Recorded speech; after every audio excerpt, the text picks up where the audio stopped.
조문객 100명이 오면 1인당 2만원에서 3만원씩 계산해도 음식비만 200만원에서 300만원입니다. 조문객이 더 많아지면 비용은 훨씬 더 올라가죠. 그 다음이 빈소 사용료, 상조 서비스와 용품비, 장례 용품비 순입니다. 무빈소 장례에서는 이 중에서 가장 큰 비중을 차지하는 음식과 접대비가 완전히 사라집니다. 빈소 사용료도 크게 줄어들고요. 남는 건 기본적인 상조 서비스와 용품비, 안치실 이용료 정도뿐이에요. 그래서 200만 원대가 가능한 겁니다. 검소하게 치르려고 해도 100만 원이 넘게 들었다는 온라인 글이 화제가 된 적이 있죠. 한 유족은 어머니 장례를 밤 10시에 임종하셔서 1일장으로 치렀는데도 나중에 정산해보니 900만 원이 나왔다고 했습니다. 손님 슬리퍼, 주방 가위, 한 병 먹고 남은 숙취 해소제 9병까지 사소한 것 하나하나 전부 비용으로 청구됐다는 거예요. 그런데 비용만이 이유일까요? 사실 더 본질적인 변화가 있습니다. 조문 문화 자체가 무너지고 있거든요. 예전에는 장례식장에 조문객이 줄을 섰습니다. 회사 동료, 친척, 지인들이 의무적으로 참석했죠. 부의금을 봉투에 넣어서 직접 전달하고 국밥이나 육개장을 먹고 갔습니다. 그게 한국의 장례 문화였죠.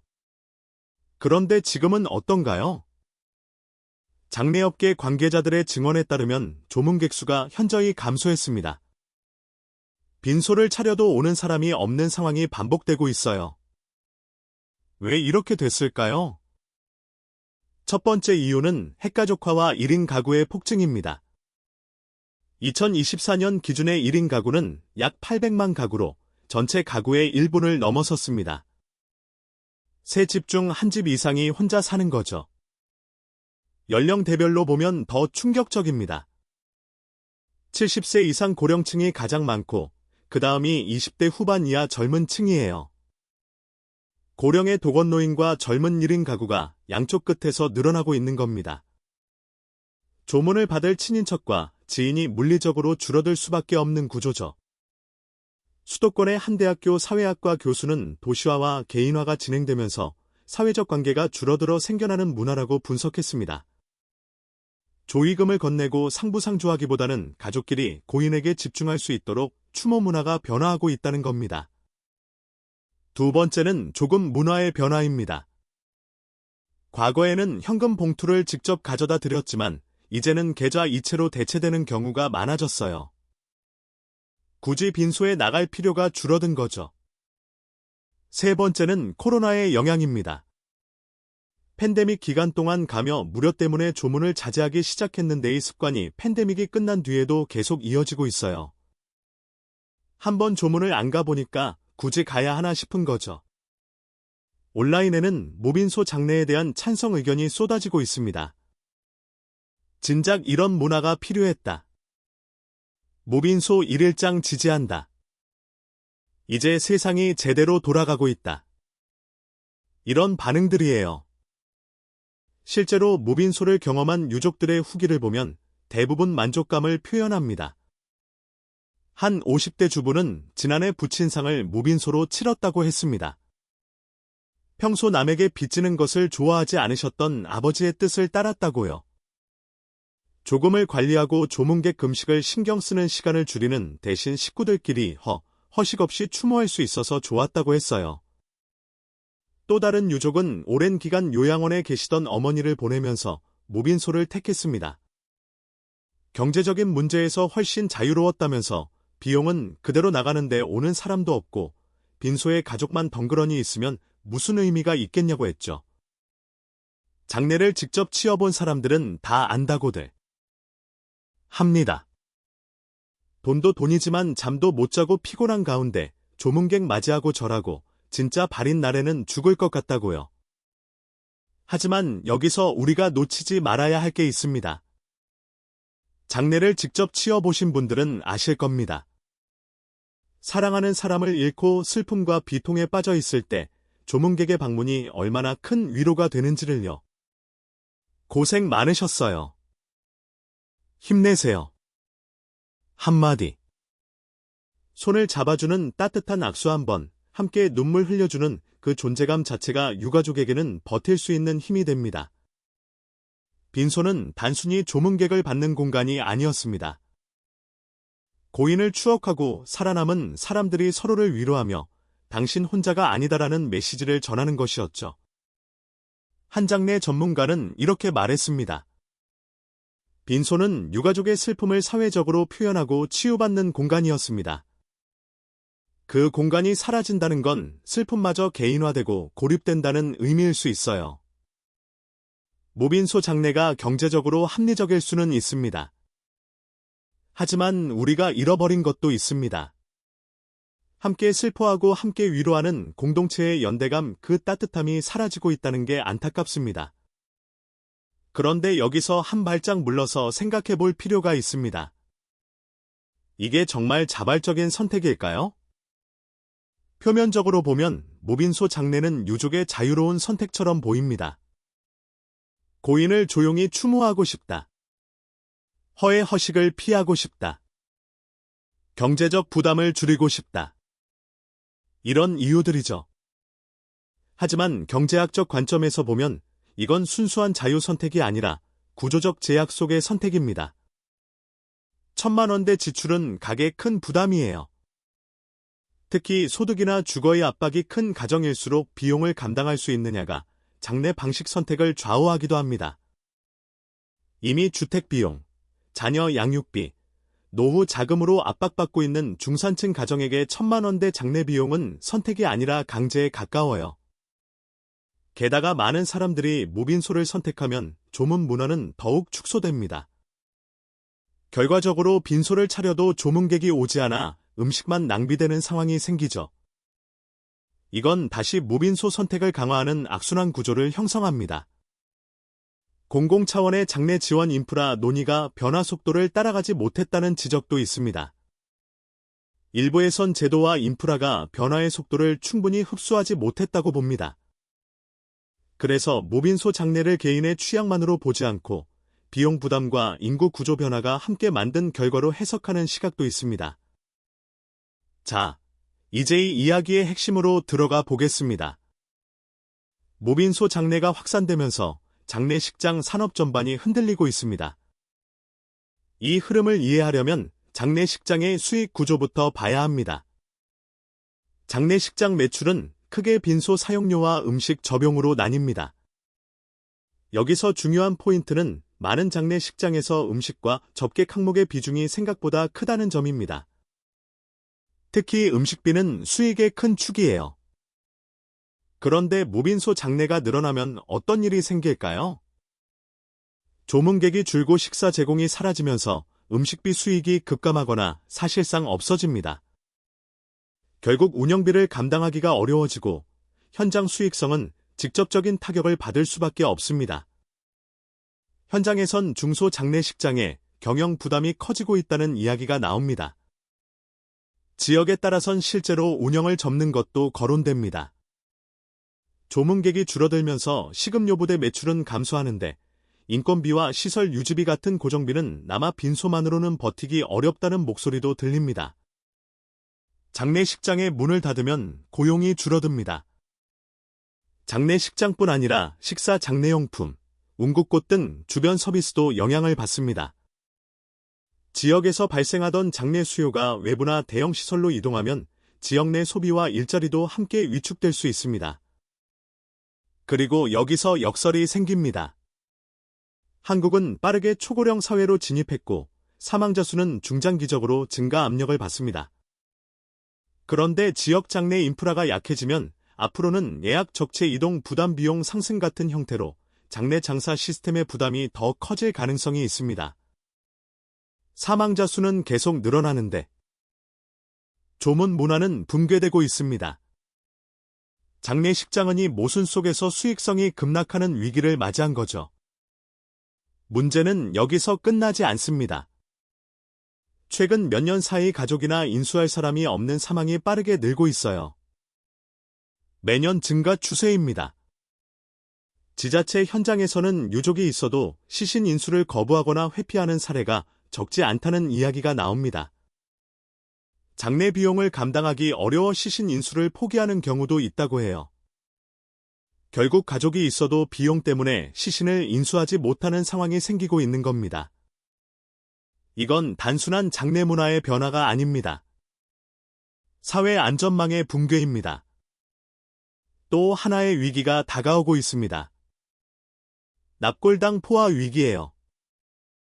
한국은 화장 중심으로 장사 문화가 빠르게 이동했습니다.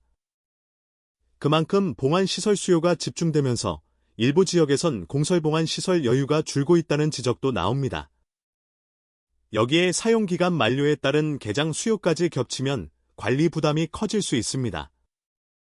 3분장 같은 대안도 제도적으로 정비되는 흐름이 있지만 주민 수용성과 환경 우려, 추모 방식에 대한 논쟁 등 변수로 인해 지역별 속도 차이가 큽니다.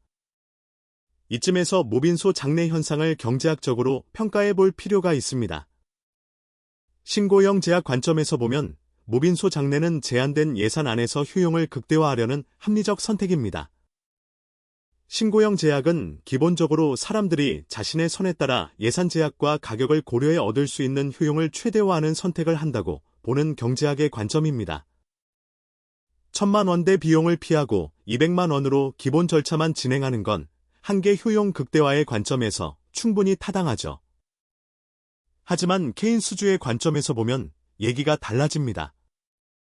케인스주의란 경기가 나쁠 때 사람들이 소비를 줄이면 전체 지출이 부족해져 경제가 더 위축될 수 있다고 보는 관점입니다. 개별 가구의 합리적 절약이 총수요를 감소시키거든요. 장례식장, 상조업체, 음식업체 등 관련 산업의 매출이 급감하고 고용이 줄어들고 지역 경제가 위축됩니다. 장례식장 폐업으로 일자리가 사라지면 더 많은 가구가 경제적으로 궁핍해져서 또다시 무빈소를 선택하는 악순환이 생기는 거예요. 이게 바로 절약의 역설입니다. 제도 경제학 관점에서 보면 기존 장례 제도가 변화한 가족 형태와 비용 현실을 충분히 반영하지 못한 측면이 있습니다. 장례식장은 오랫동안 음식접의 수익 구조에 의존해왔는데 조문 문화가 약해지면 그 구조가 그대로 흔들립니다. 장례 지원과 사후 인프라 논의도 아직 과제가 남아있고요. 제도 경제학은 사람이 바뀐 게 아니라 제도가 어떤 선택을 하게 만들었다에 초점을 맞춥니다. 그 결과 많은 가구가 원해서라기보다 여건 때문에 무빈소를 선택하게 되는 흐름이 나타납니다. 그렇다면 장례 문화의 미래는 어떻게 될까요? 변화는 단순히 무빈소에서 그치지 않습니다. 수의 문화도 바뀌고 있어요. 과거에는 세배 수의가 정석처럼 여겨졌지만 지금은 선택지가 훨씬 다양해졌습니다. 수공업으로 만든 고가 세배 수의에는 수백만 원대까지 올라가기도 합니다. 요즘은 비단 한복을 맞추거나 고인이 생전에 즐겨 입던 옷을 수의로 선택하는 사례도 늘고 있습니다. 업계에선 유족이 직접 수의를 준비하는 비중이 커졌다는 말도 나옵니다. 영정 사진도 변하고 있습니다. 예전에는 어르신들이 미리 사진관에 가서 영정 사진을 찍어뒀죠. 그런데 요즘에는 LED 액자에 디지털 영정을 걸어서 실물 사진을 대체하는 추세예요. 부의금 문화도 달라졌습니다. 현금 봉투 대신 장례식장 키오스크에서 카드로 부의금을 내는 경우가 늘고 있어요. 해외에서는 더 다양한 변화가 일어나고 있습니다. 일부 국가에서는 장례 선택지를 크게 확대하는 추세예요. 안사용 의무를 완화하거나 화장뒤남은 유골을 집에서 보관하거나 자연에 뿌리거나 다이아몬드 같은 장신구로 가공하는 것도 허용하는 곳이 늘고 있습니다. 장례문화 전문가들은 이런 변화가 개인의 선택권을 넓히고 장례문화의 다양성을 인정하는 신호라고 평가합니다. 하지만 모든 전문가가 긍정적으로만 보는 건 아닙니다. 한 대학교 장례지도학과 교수는 전통적인 장례문화나 정서를 생각하면 무빈소는 말이 안 된다고 주장했습니다. 빈소는 장례라는 의례를 행하는 장소를 의미하기 때문에 장소가 없으면 장례를 하지 않는 것이라 용어를 붙일 수 없다는 겁니다. 그리고 현실적인 어려움도 있어요. 한 온라인 댓글에는 문제는 불효라고 예의가 아니라고 손가락질하는 주변 지인들이라고 적혀 있었습니다. 장례식장을 안 차렸다는 이유로 차가운 시선과 말들이 돌아오는 상황이 남은 가족에게는 또 다른 부담이 된다고 했어요. 모빈소 장례를 선택하는 게 아직은 쉽지 않은 결정인 거죠. 사회적 시선이라는 보이지 않는 압력이 존재하니까요. 정리해 보겠습니다. 모빈소 장례의 확산은 단순한 문화 변화가 아닙니다.